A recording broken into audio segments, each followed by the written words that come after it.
In today's video, I'm going to teach you how to connect email to HubSpot CRM.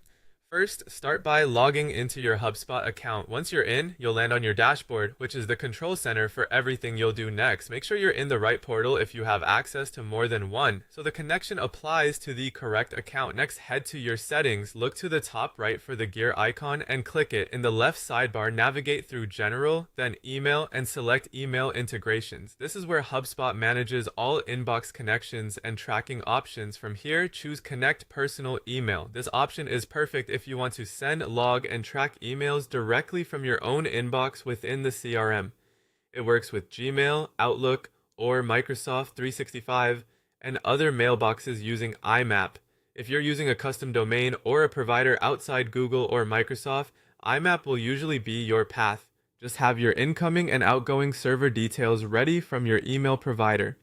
Now select your provider. Pick Gmail if you use Google Workspace or a Gmail address. Choose Outlook or Microsoft 365 if your company uses Microsoft.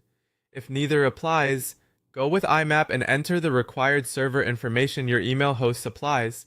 When prompted, sign into your email account and authorize access. You'll see a permission screen.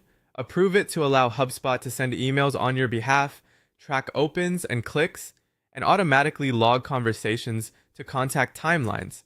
This is what powers transparent activity tracking inside the CRM. If you're connecting a company account, make sure you have the right credentials and any required admin approval before proceeding. After the connection is successful, set your preferences. Enable logging so your emails automatically appear on related contact records, which keeps your team aligned without manual copy-paste. Turn on tracking for opens and clicks to understand engagement and follow up at the right time. Add your email signature here as well, so your branding and contact details stay consistent across every message. You can always choose not to log a specific email later if it's confidential or unrelated. Finally, test the connection. Go to Contacts, open any contact record, click Email, and send a short test message. Watch for confirmation that the message was sent and logged. Refresh the contact timeline and verify the email appears there. If it doesn't, revisit your settings, confirm the connection status, and ensure log